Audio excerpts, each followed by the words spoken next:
Hi everyone, welcome to Wise-ish, your daily power boost for the day and just that little extra oomph to keep you going. I'm your host, Sister Jenna, and I hope you've been enjoying the America Meditating Radio podcast.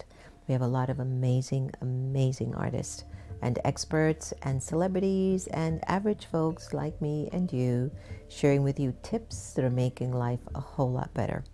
So as we navigate ourselves in the United States of America during really interesting times, there's like an eeriness that's hovering over the air.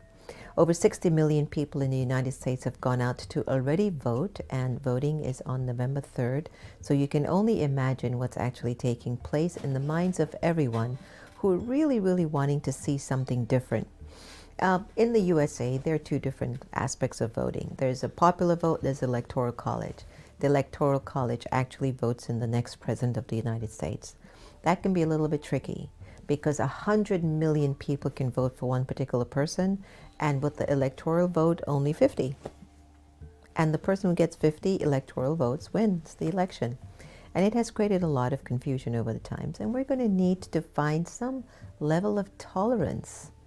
You know, in the midst of all of this that's going on in our lives, let alone take a moment, take a breath, let alone the political climate globally right now.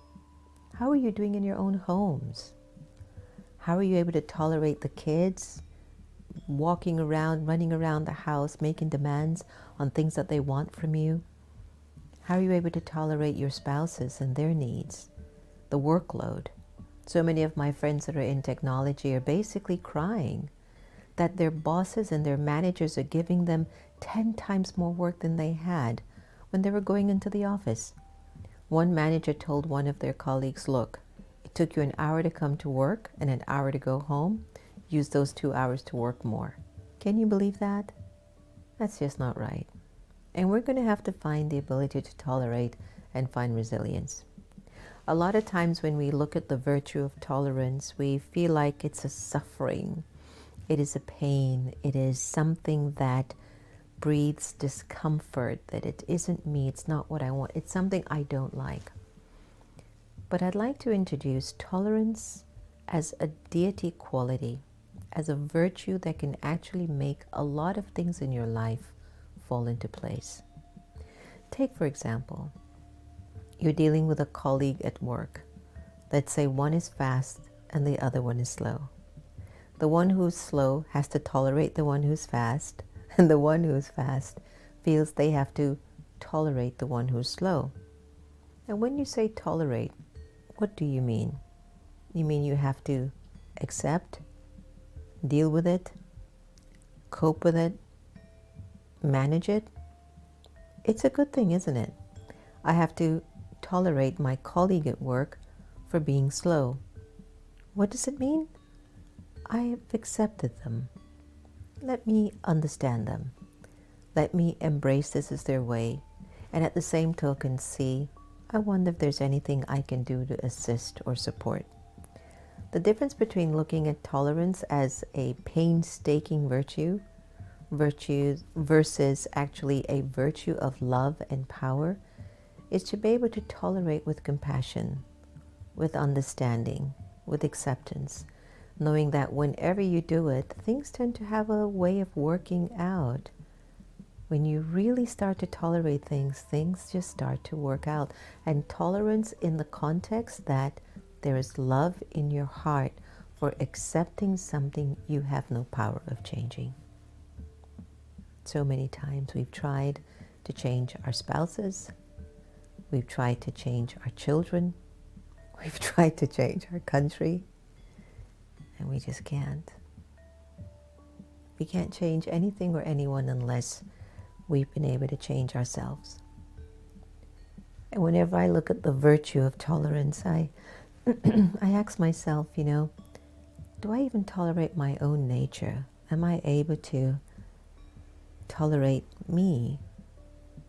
At times when I'm short, times when I'm not really doing me well. And at that time, don't I need a compassionate acceptance? At that time, don't I need to care deeply about the fact that I can't shift myself as fast as I want to? Don't I also need to apply tolerance to my own nature and personality? And somehow when you do that, your love increases. Your love will increase for yourself. It'll be a little bit more manageable. So let's increase the energy of tolerance in our lives today and forevermore. And let's not look at tolerance as a painstaking virtue, but rather a blessing virtue, something that can bring more light into our lives. So let's see what our blessing is for today. You are the one whose mind remains healthy by experiencing peace and goodness with a little bit of entertainment in all your efforts. You remain aware that in life there are various types of events that will create your fortune. That means even if I can't change it, situations and circumstances can come to actually help me to see something in a different light. I hope you've enjoyed our power boost for the day and just our little message for you to just keep going and percolating a little bit more on. I would also like to take this time to invite you to join our short film production entitled Diwali Dance.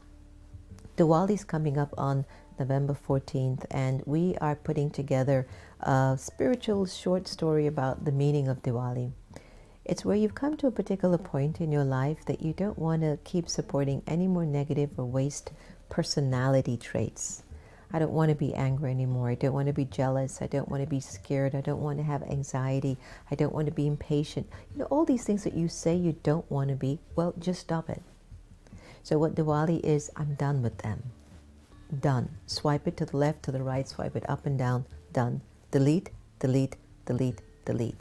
And when you've deleted a lot of that particular, behavior, personality, your soul becomes ignited, enlightened, and then you start to really celebrate the true Diwali, where it is really the coronation of you being the royal emperor and powerhouse that you really are, of a land of no suffering, no sorrow.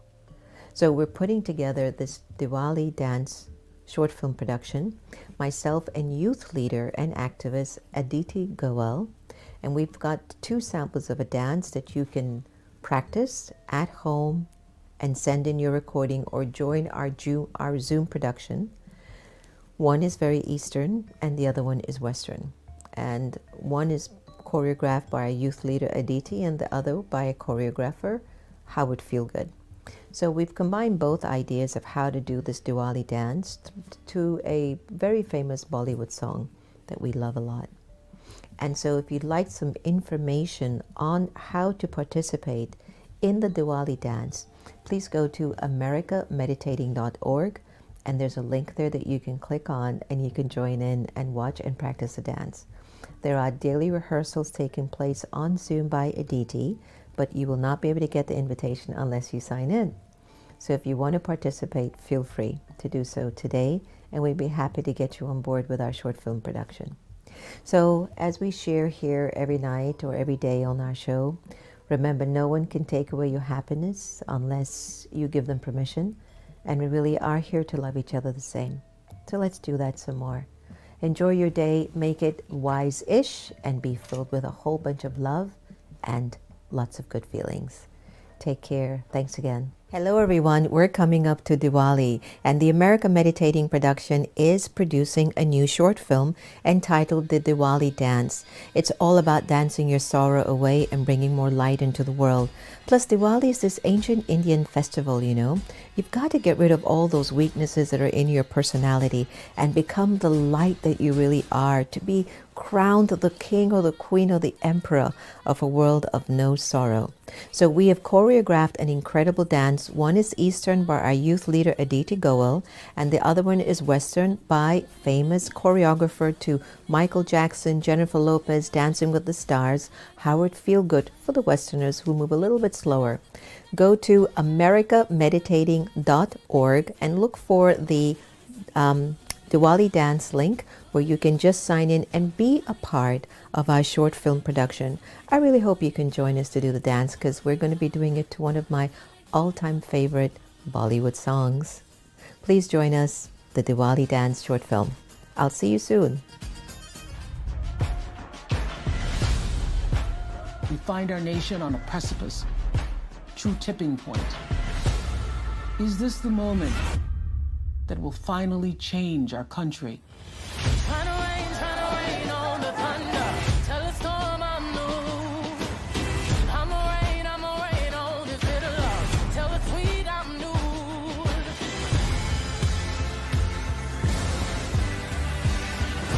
It's not a broken system. It was built to function exactly as it is.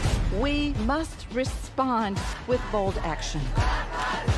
This is our country, too. We can build new systems that do what they should. I'm a walk, I'm a march on the regular. We are united. We are standing. Follow away. And we are going to fight this fight. Freedom, I can't move. Freedom, cut me loose. I break chains all by myself. There is something happening across this country. When we work and when we fight and when we march and when we speak up and when we offer solutions, we win. I'ma keep running cause the winner don't quit on themselves. It's always the right time to celebrate women and black women in particular. It is an opportunity to show the nation and the world that we will act. It has been an inspiration. You have the choice, and it is that choice that gives you power. Vote. Vote like your life depends on it because it does. That is what we need next. Action.